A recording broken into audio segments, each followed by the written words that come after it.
Good morning, students. Welcome to EduCraft Academy, Crafting Young Minds. This is the continuation lecture for 10th standard ICSE students, and the subject is history. And we were studying the chapter number 5, that is the partition of Bengal. This is me presented by Zaid sir. Okay, in the last class, we have studied the aims of the movement and the beginning of the movement, right? Today we are going to deal with the third point, that is the program and the progress of the Swadeshi and boycott movement. ठीक है, तो स्वदेशी and boycott movement क्या है, ये शायद मैंने ये स्लाइड आपको पढ़ा दिया था, फिर भी हम इसको छोटे से इसका जस्ट ले लेंगे एक छोटा सा, एंड फिर हम आगे बढ़ेंगे. ओके, अब देखिए क्या लिखा है.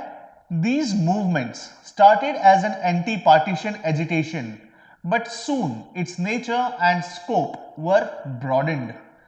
ठीक है, मतलब ये एंटी पार्टीशन मूवमेंट की तरह शुरू हुआ था, लेकिन धीरे धीरे राइट इसका जो स्कोप है, इसका जो नेचर है, इसको हमने वाइड स्प्रेड करने की कोशिश की. एक कंस्ट्रक्टिव प्रोग्राम भी हमने डेवलप किया, जिसके अंदर स्वदेशी, बॉयकॉट और नेशनल एजुकेशन जैसे अलग अलग प्रोग्राम्स थे. This movement started in the Bengal, but soon they cross the frontiers of Bengal. ठीक है, मूवमेंट शुरू हुआ था बंगाल में, लेकिन क्या है कि बहुत ही जल्द ये बंगाल से बाहर जाता है. The United provinces, that is the Uttar Pradesh, Punjab, Maharashtra and other parts of India began to stir. Both the groups of the Congress took an active part in them and made efforts to popularize these movements in all parts of the country. Example, Tagore, B.C. Pal, that is Bipin Chandra Pal, Aurobindo Ghosh were the leading lights of the movement in Bengal. ठीक है, तो ये सारे Bengali leaders हैं, तो ये बंगाल में leaders बनके आगे निकल रहे थे. लजपत राय, वो कहाँ थे, नॉर्थ इंडिया में, पंजाब वाला एरिया. एंड तिलक, जो महाराष्ट्र से बिलोंग करते हैं, जो उस समय पे बॉम्बे का जो प्रोविंस था, ठीक है, बॉम्बे का जो प्रोविंस था वो वहां संभाल रहे थे अपना स्वदेशी एंड बॉयकॉट मूवमेंट. तो हर एक लीडर का अपना योगदान है. ठीक है, राइट. तो ये मैंने बहुत ही छोटे में खत्म कर लिया है. अगर आपको रिवाइज करना है अच्छे से तो आप पिछले वाला लेक्चर देख लीजिएगा, जो मैं आज या कल में ही अपलोड कर दूंगा. अब यहां से शुरू करते हैं. बहुत ही इंपॉर्टेंट चीज है, बहुत ही इंपॉर्टेंट. ठीक है, कि हमारे प्रोग्राम्स क्या थे. ये जो हमने प्रोग्राम्स देखे, जो मैंने सर्किल किए हैं अभी रिकॉर्डिंग से पहले आपको जो मैं समझा रहा था, ये तो सिर्फ उसी दिन के लिए थे, 16 अक्टूबर 1905 के लिए थे. ठीक है, राइट. अब क्या होता है इसके बाद कहेंगे कि आगे भी तो बढ़ाना है, इसको कंस्ट्रक्टिव प्रोग्राम लेके जाना है ना हमको, राइट. तो अब देखिए क्या होता है, आगे देखते हैं. The call for boycott and स्वदेशी was given at thousands of public meetings all over Bengal. ठीक है, मतलब ये जो स्वदेशी और बॉयकॉट का जो नारा है, जो कॉल है, इसको सारे पब्लिक मीटिंग्स में इसको कहेंगे प्रमोट किया जाता था. ठीक है, in most of the major cities and towns in India people were approached not to buy foreign goods. ठीक है भाई, हमको फॉरेन गुड्स बाय नहीं करने हैं, ये लोगों को समझाया जाता था. ठीक है, the movement found supporters in all classes of the society, from the princes to the merchants to the humble workers and even with the sanyasis. आप सोच लीजिए कि कितना बड़ा ये मूवमेंट शुरू किया था, कि समाज के सारे वर्गों से, सारे क्लासेस से लोग यहां पर इन्वॉल्व हुए थे. ठीक है, the associations of different classes of people sprang up. They organized volunteers to advance the cause of Swadeshi and boycott, and to devise ways and means for setting up national educational institutes. क्या है कि leaders बहुत कम पढ़ते थे, तो ये लोग क्या किए, ये लोग वॉलेंटियर्स को बुलाए, स्वयं सेवक को बुलाए. ठीक है, और बोलिए कि आप नेशनल मूवमेंट में आइए और लोगों को क्या करिए, जागरूक करिए, लोगों को एनलाइटन कीजिए. किसके बारे में, तो कहेंगे स्वदेशी के बारे में, एंड कहेंगे बहिष्कार करना है फॉरेन गुड्स का। इसके बारे में आप लोगों को बताइए, आप लोगों को जानकारी दीजिए, ठीक है, राइट। चलिए अब आगे देखते हैं इसके बाद। अब थोड़ा सा और इसको बड़े पैमाने पर चलेगा। अब सिर्फ राखी बांधने से कुछ नहीं होगा, अब सिर्फ गंगा में बात करने से कुछ नहीं होगा, काली मंदिरों में जाने से कुछ नहीं होगा। अब एक कंस्ट्रक्टिव प्रोग्राम लेके जाना है। तो देखिए क्या लिखा है, doctors, lawyers, teachers, workers refuse to work for them, है ना। मतलब जो ब्रिटिश गवर्नमेंट के अंडर जितने भी सारे के सारे जो ऑफिशियल्स थे, ठीक है, इन्होंने मना कर दिया। चाहे वो डॉक्टर हो, चाहे लॉयर हो, चाहे टीचर्स हो, चाहे वर्कर्स हो, इन्होंने मना कर दिया, बोले हम आपके यहां पर काम नहीं करेंगे, ठीक है, राइट। अब देखिए क्या लिखा है, लिखा है mass meetings were held and oaths were taken to give up the purchase of foreign goods. Shops dealing with the foreign goods were picketed. अब ये पिकेटेड का मतलब क्या है, एक नया वर्ड है पिकेटेड या पिकेटिंग। आपको पता है बेटा पिकेटिंग का मतलब क्या होता है? कमेंट करके बता सकते हैं आप लोग, पिकेटिंग का मतलब क्या होता है? कोई बता सकता है?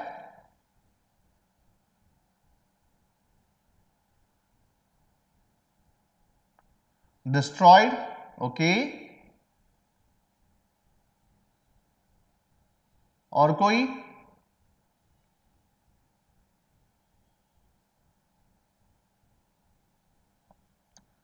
अच्छा, धरना देना, ओके, खुशी सही है, धरना देना। मतलब क्या है? मतलब कि ये मेरी दुकान है, लेट अस से फॉर एग्जांपल मैं यहां पर विदेशी दारू बेच रहा हूं, या फिर कहेंगे फॉरेन कपड़े बेच रहा हूं, या फॉरेन गुड्स बेच रहा हूं, या कुछ भी कर रहा हूं, ठीक है। तो क्या करना है? कुछ नहीं करना है, ये दुकान वाले को बोलना तू खोल, कोई प्रॉब्लम नहीं है। अब हम क्या करेंगे पता है? हम जो है इसके आसपास आके बैठ जाएंगे यहां पर, ठीक है, धरना करेंगे, और कोई भी कस्टमर को एंट्री करने नहीं देंगे। समझ में आया? आया समझ में? इसको कहते हैं पिकेटिंग। क्या कहते हैं इसको? पिकेटिंग। और इसको इसके सामने नारे लगाने हैं, नारेबाजी करनी है, ताकि इसको शर्म आके क्या करेगा, ये अपना शटर डाउन कर देगा, ठीक है, राइट। समझ में आया अभी पिकेटिंग का मतलब क्या होता है? रमाजी गाइड रेल, अब ये पता नहीं कौन है, इसको मैं एंट्री नहीं दूंगा, ओके, ठीक है, राइट, हाँ, ओके। चलिए, तो अब क्या लिखा है? लिखा है that mass meetings were held and oaths were taken to give up the purchase of foreign goods. Shops dealing with foreign goods were picketed, ठीक है। तो फॉरेन गुड्स, चाहे वो क्लोथ हो, सिगरेट्स हो, चाहे वो नशीली पदार्थ हो, या कोई भी फॉरेन गुड्स है, अब उसको बंद करना है। गांधी जी भी यही करते थे, ठीक है, यही मतलब उनकी मेथड थी। Foreign cloth, cigarettes and other articles were consigned to bonfires। ये नया आया है, देखो क्या है ये bonfire, क्या होता है आपको पता है, राइट? ऐसे आग लगाना है इसको, ठीक है। तो ये जो वॉलेंटियर्स थे ना, ये वॉलेंटियर्स क्या करते थे?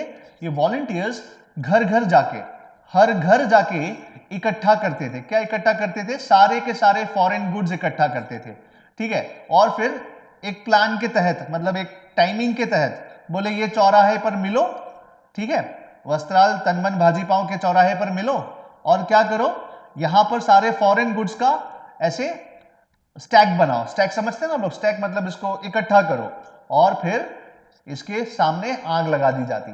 समझ में आया? इसको कहते हैं बॉनफायर। क्या कहते हैं? बॉनफायर। जो आप लोग बखूबी कैंप वगैरह जाते होंगे तो आप लोग लकड़ी का बॉनफायर करते होंगे, राइट, ठीक है।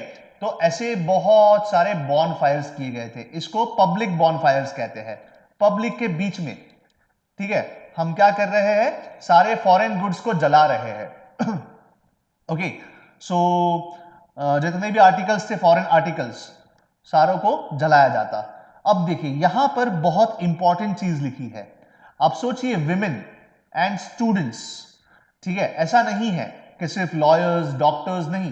तो ये क्वेश्चन हायर स्टैंडर्ड्स में आता है, 11th-12th में आता है कि भाई विमेन और स्टूडेंट्स का क्या योगदान था, कहेंगे इस मूवमेंट में, राइट। तो women and students they also took an active part in organizing processions, picketing and bonfires। आप समझिए, जब पिकेटिंग होगा किसी भी तरीके का, तो मेन इतना ज्यादा एफिशिएंट नहीं होंगे जितने विमेन होंगे, समझ में आया, जितने स्टूडेंट्स होंगे, राइट।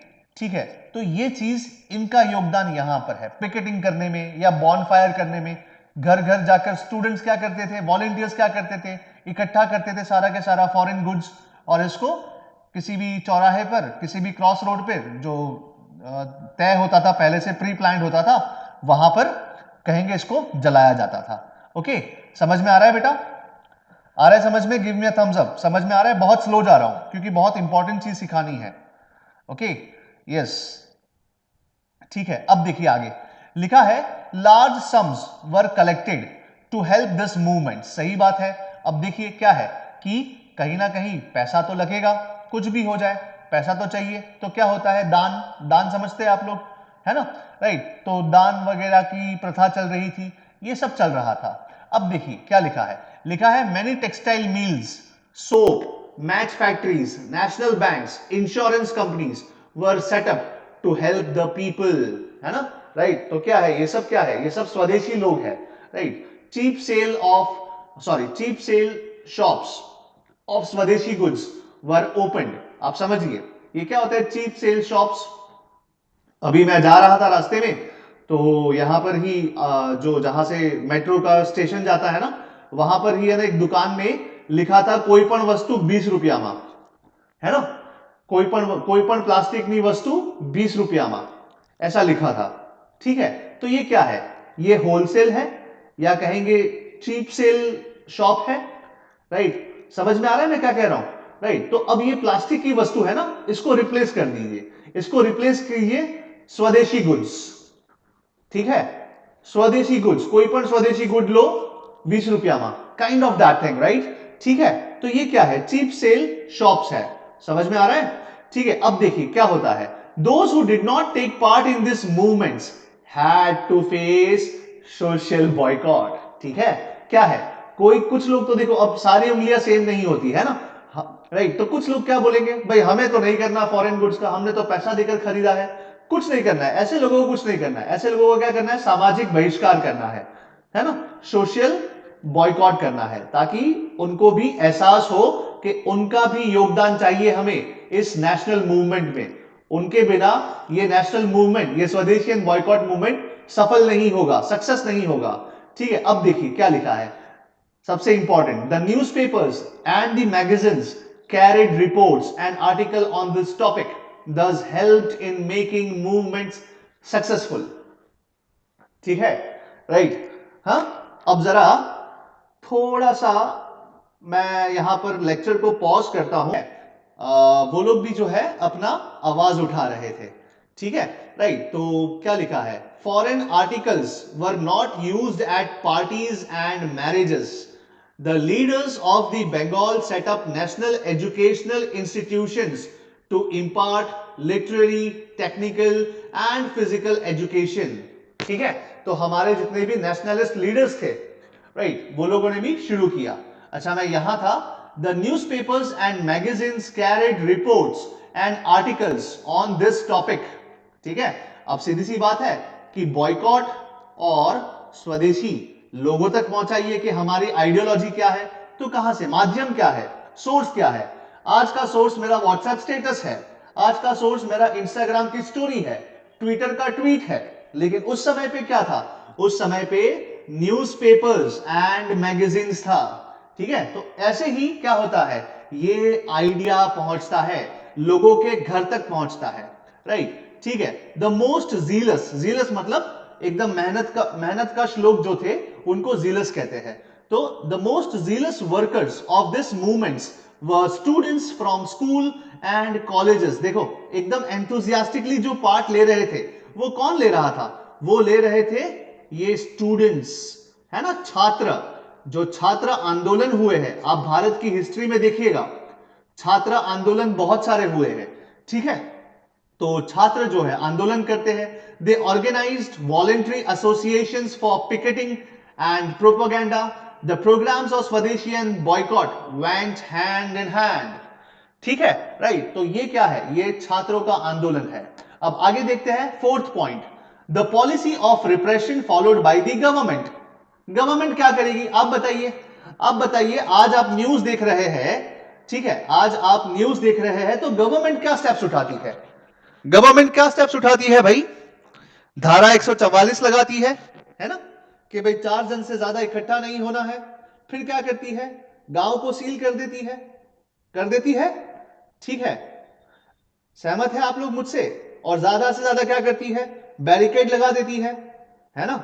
पुलिस प्रोटेक्शन बढ़ा देती है, पुलिस का प्रोटेक्शन बढ़ा देती है हाईवेज पे, ठीक है। फिर क्या करती है? फिर भी अगर काम नहीं बनता तो लाठी चार्ज करती है, मारो, जेल में भरो, है ना। आप देख रहे हो कि सारे पॉलिटिशियंस के ऊपर स्याही फेंकी जाती है, सारे पॉलिटिशियंस को जीप में बिठा के चलो पुलिस थाने, न्यूज रिपोर्टर्स को बिठा देती है डब्बे में, पुलिस के डब्बे में, चलो पुलिस थाने, 2 दिन तक जेल में रखती है, फिर छोड़ देती है। यही होता है ना। आप सहमत है मेरी बात से? Give me a thumbs up. आप लोग सहमत है मेरी बात से? जो आज आंदोलन हो रहे हैं इसी को हमको हिस्ट्री से पढ़कर देखना है। तो पुलिस क्या करेगी? सरकार क्या करेगी? प्रशासन क्या करेगी? तो प्रशासन वही करेगी। देखो क्या लिखती है, रिप्रेशन। रिप्रेशन मतलब क्या? दबाना, हमारी आवाज को, हमारी बुलंद आवाज को, हमारी जो सही आवाज है उसको दबाना। अब कैसे दबाती है? तो क्या लिखा है, to suppress this movements the government followed the policy of repression and armed itself. Armed समझते हो? हथियार उठा लिए। And armed itself with the powerful weapons of repression and used them severely, while the helpless people put up resistance with all their force and willpower. The people and the local leaders were beaten mercilessly and by the soldiers, right? उस समय पे soldiers हुआ करते थे, soldiers से मार खिलवाती थी, ठीक है, लाठी चार्ज करवाती थी, बंद कर देती थी जेल में। देखो लाला लाजपत राय को भी बंद कर दिया था जेल में, ठीक है। तो यही चीज होता है। Many of them were killed and suffered injuries, they were also put behind the bars, the meetings were broken. सही बात है ना। क्या होता है? टीयर गैस, ठीक है। फिर क्या होता है? वो फवारा, वाटर कैनन, इंग्लिश में उसको वाटर कैनन कहते हैं, माफ कीजिएगा मैं थोड़ा भूल गया था, है ना, राइट। यही होता है। सरकार करती क्या है? टीयर गैस फेंकती है, आंसू के गोले फेंकती है, राइट। जब इकट्ठा होते हैं सब लोग, किसान इकट्ठा हुए, आप न्यूज देख रहे होंगे, तो क्या होता है? हरियाणा में सिरसा में क्या हुआ था? यही हुआ, टीयर गैस चलाए गए, वाटर कैनन छोड़ी गई, राइट, और ज्यादा जेल में बंद कर दिया। तो यही लिखा है। क्या लिखा है? Many of them were killed, suffered injuries, they were also put behind the bars, meetings were broken, political leaders were arrested and threatened. Threatened का मतलब क्या? धमकी दी जाती थी, बोला मार देंगे तुमको अगर तुमने ऐसा कुछ किया, राइट। अब देखिए क्या लिखा है, लिखा है इन 1907 लाला लाजपत राय, Ajay Singh were arrested and later on deported to the Mandalay, sorry, वो तिलक महाराज को किया था। Lala Lajpat Rai and Ajay Singh were arrested and later उनको भेज देते हैं जेल में। And in 1908 Tilak was sentenced to 6 years of imprisonment. ये आपको बता ही चुका हूं, 1908 से 6 साल गिन लो, 1914 आ जाएगा। और फिर क्या होगा? तो कहेंगे 1915 1916 में होम रूल मूवमेंट शुरू होगा एनी बेसेंट के साथ, ठीक है, राइट। तो ये चीजें की जाती है। अब क्या होता है? Aurobindo Ghosh also had to spend a year in jail. The students suffered gladly for the national cause. Many of them were fined, expelled मतलब निकाल देना, even beaten and flogged. Flogged का मतलब धक्का मुक्की करके गाड़ी में बंद कर देना, इस तरीके से उनको किया जाता था, राइट। तो ये सब क्या है? ये सब पॉलिसी ऑफ रिप्रेशन है, जो यहां से जो अब असर्टिव्स की बात मानेंगे। असर्टिव्स क्या थे? मारधाड़ करने वाले थे ना, ठीक है। तो अब देखिए, इनका तो मॉडरेट्स की तरह तो नहीं है, मॉडरेट्स की तरह तो नहीं है भाई, 3 Ps नहीं। क्या करना है? यही सब करना है हमें। तो क्या होगी? सरकार को भी हैवी हैंडेडली इनको हैंडल करना पड़ेगा, जो आज भी हम देख रहे हैं सरकार कर रही है। तो यही चीज यहां पर भी हुआ था कि भाई नेशनल लीडर्स को जेल में डालो, जेल में डाल दो, राइट, ठीक है। और फिर क्या होगा उसके बाद? देखिए स्टूडेंट्स को भी कहेंगे, उनको भी जुर्माना भरना पड़ता था, या तो उनको अपने कॉलेज से बाहर निकाल देते, स्कूल से बाहर निकाल देते, या तो उनको मारा जाता, या तो उनको फ्लॉज किया जाता। Grants in aid to the educational institutions were stop. ये क्या होता है ग्रांट्स इन एड? आप समझिए कि स्कूल हो या कॉलेज हो, इनको सरकार से कुछ मुआवजा मिलता है, मुआवजा नहीं मिलता मतलब ग्रांट मिलता है, मतलब कुछ कुछ मॉनेटरी हेल्प मिलता है, मनी वाइज कुछ हेल्प मिलता है। सरकार क्या करेगी, सरकार बोलेगी पैसा नहीं देंगे, अब आपको चलाइए अपने हिसाब से, है ना। सरकार यही करेगी, हमें प्रताड़ित करने के लिए, हमें कहेंगे कि सफर करने के लिए यही करेंगे। अब देखिए क्या लिखा है, teachers and professors were threatened with disciplinary action. बोले तुम्हारे सामने डिसिप्लिनरी एक्शन लिया जाएगा, तुमको सस्पेंड कर दिया जाएगा, नौकरी से बाहर निकाल दिया जाएगा। यही डरा धमका कर ये लोग क्या करते थे, यही करते थे। The government also followed the policy of divide and rule. It devised a plan of concessions to ensure the loyalty of the early nationalists. ठीक है, अब क्या करना है, क्या करना है यहां पर, अर्ली नेशनलिस्ट को बोलना है भाई साहब थोड़ा शांत करवाइए, देखो बात जो है हद से बाहर निकल रही है, आइए बैठिए, हम आपको क्या देंगे, हम आपको लॉलीपॉप देंगे। ठीक है, तो ये लॉलीपॉप के चक्कर में ये लोग मान जाते थे बात, अर्ली नेशनलिस्ट। ठीक है, on the other hand the English tried to wean away the Muslims from this movements. Wean मतलब क्या, अलग करना। क्या होता है वीन का मतलब, अलग करना। कैसे इनको अलग करें, इनको लालच देते थे।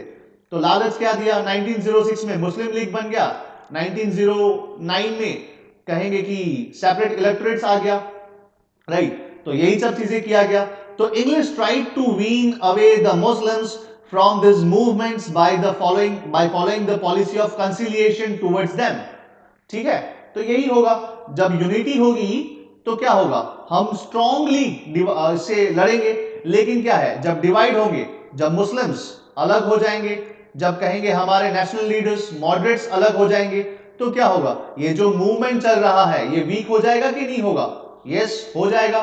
तो यही चीजें कौन कर रहा था, यही चीजें ब्रिटिश सरकार कर रही थी। कौन कर रही थी भाई, ब्रिटिश सरकार कर रही थी। समझ में आया, राइट। तो ये चीजें हो रहा है। अब यहां से मूवमेंट शुरू होता है, अभी तो शुरू हुआ है, राइट। और आप देखिए स्टार्टिंग में एकदम सोडा की बोतल की तरह है, जोश है। ठीक है, अब देखिए इंपैक्ट एंड सिग्निफिकेंस। बोला है कि अब ये मूवमेंट्स जो चलाए गए, जो स्वदेशी एंड बॉयकॉट मूवमेंट चलाया गया, अब इसका इंपैक्ट क्या होता है, इंपैक्ट का मतलब असर क्या होता है। सिग्निफिकेंस का मतलब इसका इंपॉर्टेंस क्या था हमारे भारतीय हिस्ट्री में। ठीक है, राइट। तो देखिए क्या लिखा है, the swadeshi and boycott movements proved very effective in the following veg. Effective है, यस क्या है, they encourage the use of swadeshi goods. सही बात है, जब स्वदेशी गुड्स, हमारा मूवमेंट ही यही है, हमारा मूवमेंट क्या है, एक एम लेकर चल रहे हैं हम लोग कि ब्रिटिश की कमर तोड़नी है, तो स्वदेशी का एनकरेजमेंट होगा यहां पर। ठीक है, स्वदेशी का क्या होगा, एनकरेजमेंट होगा। लिखा है the use of India made goods replace the foreign goods in the Indian homes. सही बात है कि भाई फॉरेन गुड्स बंद करिए, ठीक है, इसको रिप्लेस करिए। किससे रिप्लेस करिए भाई, स्वदेशी गुड्स से, राइट। स्वदेशी गुड्स से इसको रिप्लेस करिए, और बखूबी ये हो रहा था। हम भारत के घर घर में देख रहे थे कि फॉरेन गुड्स को धीरे धीरे रिप्लेस करता है swadeshi goods, right. It gave new life to the Indian industries, यही तो इसका बेनिफिट है। स्वदेशी गुड्स का benefit, sorry swadeshi and boycott movement का बेनिफिट क्या है, इंडियन इंडस्ट्री को एनकरेजमेंट मिला था, एक रिवाइवल मिला था, नया लाइफ मिला था, नया जीवन मिला था उनको। More particularly the cottage industries.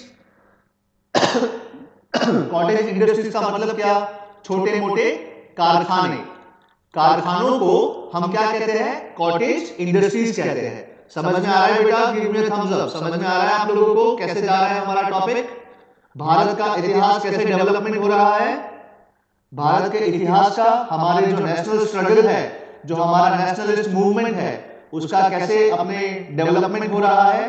ठीक है, राइट। तो ये चीजें हो रहा है। अब देखिए क्या लिखा है, gradually the foreign goods began to disappear from the market. जब खरीदार ही नहीं होंगे तो दुकानदार फॉरेन गुड्स लेकर करेगा क्या, है ना। अब वो भी क्या करेगा, अब वो बोलेगा फॉरेन गुड्स को रीइंबर्समेंट तो मिलेगा नहीं कि वापस लौटाओ, तो उसका रीइंबर्समेंट मिलेगा, मतलब वापस हमें पैसा मिलेगा नहीं, तो वो क्या करेगा, चलो मैं भी जला देता हूं फिर आपके साथ मिलकर, है ना। और फिर मैं क्या लाऊंगा यहां से मैं लाऊंगा स्वदेशी गुड्स, राइट। ठीक है, तो यही चीज होगा। फिर नेक्स्ट देखते हैं, वही रिपीट हुआ है, encouragement to the local industries, यही होगा। the increased demand of Swadeshi goods led to the increase in production of indigenous goods. ठीक है, right? Especially the handloom and the handicrafts. सही बात है, right? जो कॉटन इंडस्ट्रीज थी, जो कारखाने में जो साड़ियां बन रही थी, जो कपड़ा बन रहा था, राइट, जो हैंडीक्राफ्ट बन रहे थे, उनका डेवलपमेंट होता है, उनको एनकरेजमेंट मिलता है क्योंकि स्वदेशी गुड्स है, राइट। तो अब देखिए क्या लिखा है, लिखा है indigenous goods like handloom, handicraft, match boxes, soaps, textiles. Swadeshi stores were set up where these goods were sold. Acharya P.C. Roy started the Bengal Chemical Swadeshi store. Even the great poet Rabindranath Tagore helped in opening the Swadeshi store. Right? अब third वाला point लाजमी सी बात है, ये तो benefit ही था, ये तो हमारा एक पॉजिटिव पॉइंट था। क्या था कि एनकरेजमेंट तो हुआ ही लोकल इंडस्ट्रीज का, साथ ही साथ employment to the unemployed craftsman, है ना। अब जब कॉटेज इंडस्ट्रीज फलेगी फूलेगी तो क्या चाहिए, मजदूर चाहिए, कारखानों में मजदूर चाहिए। तो जो अनएम्प्लॉयड थे, जो बेरोजगार थे, ठीक है, अब उनको क्या मिलेगा, अब उनको रोजगार मिलेगा। क्या मिलेगा उनको, रोजगार। तो यही लिखा है, क्या लिखा है, the economic policy followed by the British had reduced the Indian craftsman in handloom and handicrafts the status of farm labourers to the status of farm labourers, right.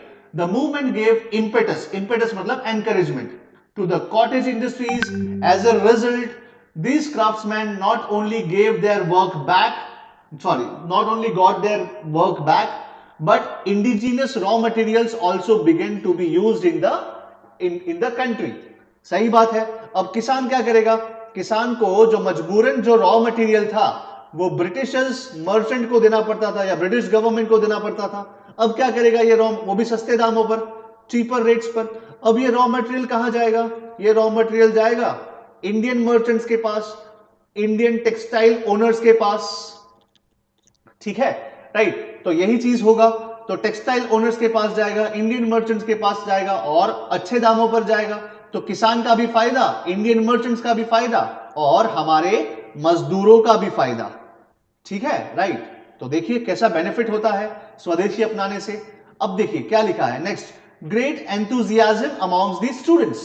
सही है, स्टूडेंट्स क्या करते थे, स्टूडेंट्स का सबसे ज्यादा, देखो छात्र आंदोलन, जो जवान है, जो गर्म खून है, राइट, ये एकदम कहेंगे कि एक्टिवली पार्ट लेते थे, बहुत एंथुजियास्टिकली पार्ट लेते थे, राइट, ठीक है। तो the swadeshi and the boycott movement created much enthusiasm amongst the students. They contributed a lot to the movement. They boycotted the government schools and colleges.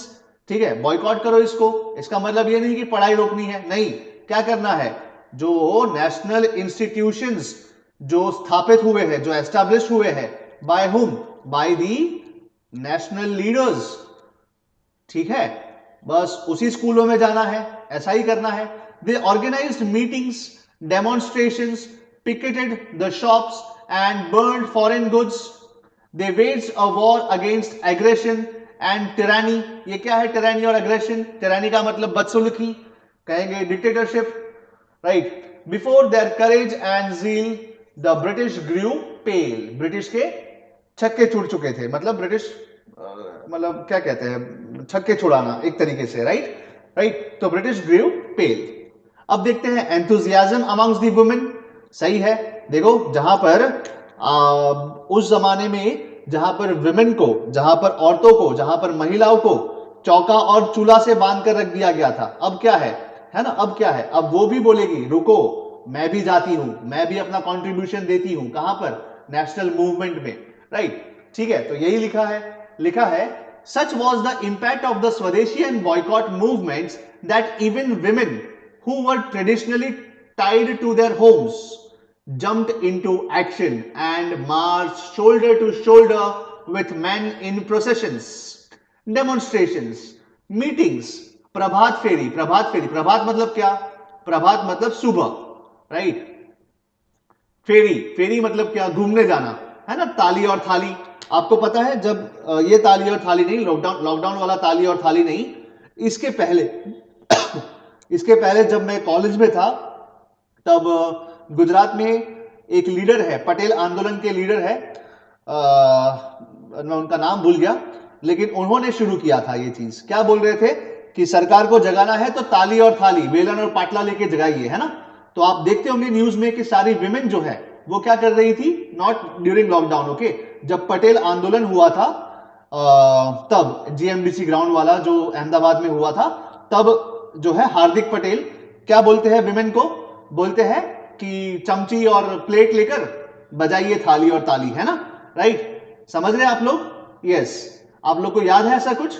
याद है विमेन का एंथुजियाज्म कैसा था? वेलन पाटला लेके, वेलन लेके, थाली लेकर, बड़े बड़े चम्मच लेकर इकट्ठा होते थे। आप लोग शायद छोटे होंगे, जब मैं छोटा था तो आप लोग भी छोटे ही होंगे शायद तब तक, ठीक है, राइट। तो ये चीज हो रहा था, है ना।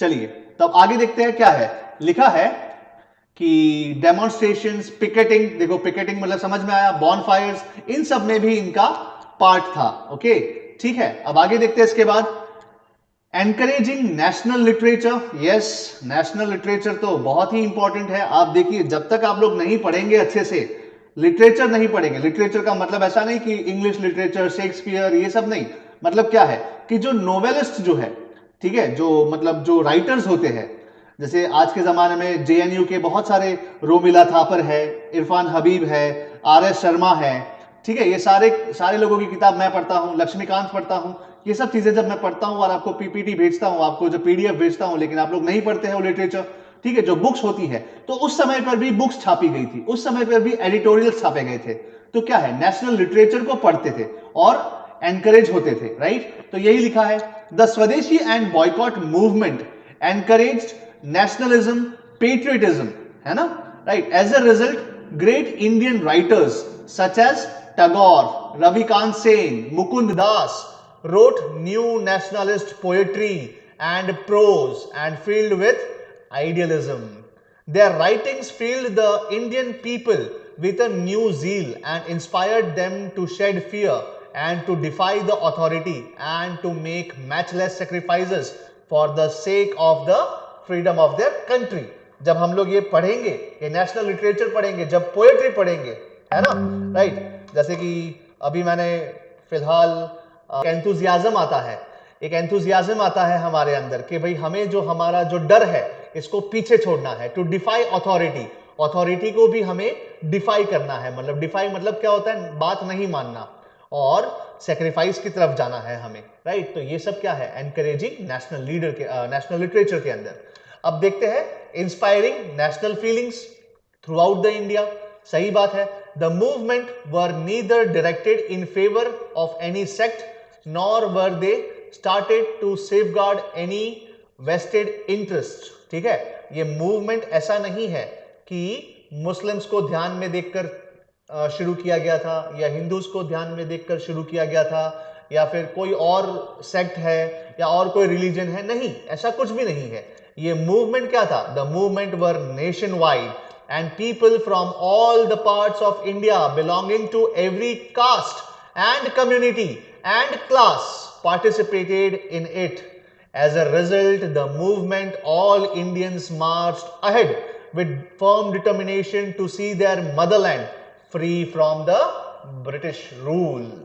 Okay, ठीक है, तो ये कोई पर्टिकुलर क्लास और कम्युनिटी से ही नहीं था, कोई रिलीजन से नहीं था, ये क्या था, ये इसमें सभी लोग थे, सार्वजनिक मूवमेंट था और इसमें सभी लोग हिस्सा ले रहे थे।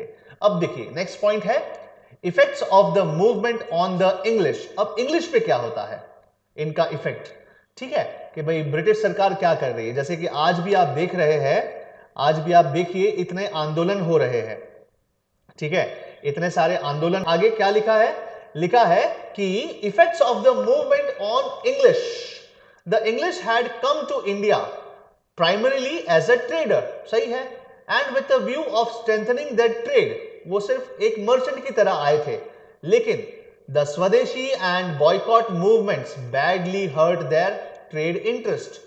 Not only did the demand of their goods decline rapidly, but now they could not be sold easily in the open market because they began to be burnt publicly. There could be no great insult to the trading community like Britishers. Okay, अब आता है leading to revolutionary activities, ये last topic है। Okay, थोड़ा सा मेरा topic रह जाएगा आज का। मुझे बहुत ही इंपॉर्टेंट टॉपिक पढ़ाना था आपको, सूरज स्प्लिट, लेकिन वो सूरज स्प्लिट मैं नहीं पढ़ा पाऊंगा। ये 15 मिनट जो है इसमें ही हम लोग, मतलब 5-10 मिनट जो है इसी में ही हम लोग खत्म कर देते हैं। सूरज स्प्लिट नेक्स्ट क्लास में पढ़ाऊंगा और बहुत ही छोटा है, एक हाफ एन आवर में खत्म हो जाएगा, ठीक है। तो next lecture half an hour का ही रखूंगा मैं, भले मैं टाइमिंग्स जो भी दूं हाफ एन आवर का ही रखूंगा, क्योंकि अभी मेरे पास टाइम नहीं है। हाफ एन आवर मैं ज्यादा नहीं खींच सकता आपके लिए, मेरा दूसरा लेक्चर भी है। तो देखते हैं 9th पॉइंट क्या लिखा है, लीडिंग टू रेवोल्यूशनरी एक्टिविटीज। देखो रेवोल्यूशनरी मतलब क्या, आपको पता है, क्रांतिकारी, है ना। आप समझिए इस चीज को, हम पहले भी पढ़ चुके हैं HSRA के बारे में, ठीक है। और बहुत सारे रिवॉल्यूशनरी पार्टीज थी, क्या है कि तिलक महाराज, है ना, राइट। फिर कौन, पाल, बिपिन चंद्र पाल, राइट, और बाल गंगाधर तिलक, राइट। इनसे इंस्पायर होके, देखो ये लोग कभी भी वायलेंस नहीं करते थे, लेकिन इनसे इंस्पायर होके जो यूथ है, जो कांग्रेस का जो यूथ है, ठीक है, राइट, ये आने वाली जो पीढ़ी थी, ये बहुत ही ज्यादा इंस्पायर हो रही थी ऐसे क्रांतिकारी विचारों से, राइट। तो इसी के बारे में लिखा है, क्या लिखा है, लिखा है in order to check swadeshi and boycott movements the government used all sorts of repressive measures. सही बात है, गवर्नमेंट ने क्या किया, गवर्नमेंट ने स्वदेशी एंड बॉयकॉट मूवमेंट को रोकने के लिए, उसको चेक करने के लिए साम दाम दंड भेद सब कुछ अपनाया। मुस्लिम्स को अलग करने की कोशिश की, मॉडरेट्स को अलग करने की कोशिश की, है ना, लाठी बरसाई हम पे, मार दिया गया हमको, फायरिंग की, ये सब चीजें की, राइट। तो यही चीजें गवर्नमेंट भी उस समय पे करती है। क्या लिखा है, the government used all sorts of repressive measures on the agitators which only added to their determination, ठीक है। और जैसा मतलब जितना तुम हम पे जुल्म करोगे उतना हमारा क्या होगा कि एंथुसियाज्म बढ़ेगा, उतना हमारा डिटर्मिनेशन बढ़ेगा। जितना आप हम पर क्रूरता करोगे, आप हम पर जितनी लाठियां बरसाओगे, उतना मेरा मनोकामना या लेटर से हिंदी वर्ड नहीं आता, मेरा डिटर्मिनेशन और स्ट्रांग होगा, है ना। वो एक डायलॉग है ना फिल्म का कि ये जो तेरा क्या कहते हैं, लाठी बरसाना है, ये मेरा वार्म अप है ना। ये डायलॉग है टाइगर श्रॉफ का, ये जो तेरा वो है, ये मेरा वार्म अप है, राइट। आई डोंट नो वो डायलॉग क्या है, मैं भूल गया डायलॉग, ठीक है, राइट। तो वैसा कुछ है कि भाई ये जो तेरा मेहनत है ना, ये तो सिर्फ मेरा वार्म अप है। तो ये डिटर्मिनेशन बढ़ाता है हमारा, ठीक, राइट। और क्या करता है, added to the anger of the agitating youth, है ना। जो यूथ है उनको गुस्सा आ रहा था कि देखिए ये सरकार जो है दमन कर रही है, ये हमें सप्रेस कर रही है, राइट। और हमारा गुस्सा, हमारी घृणा जो है ब्रिटिश सरकार के लिए बहुत ही ज्यादा कहेंगे कि और ज्यादा बढ़ रहा था। Okay, there were raids on the government treasury, ठीक है, गवर्नमेंट ट्रेजरी को लूटने की कोशिश की जाती थी। मर्डरस असॉल्ट्स होते थे इंग्लिश ऑफिसर्स पे।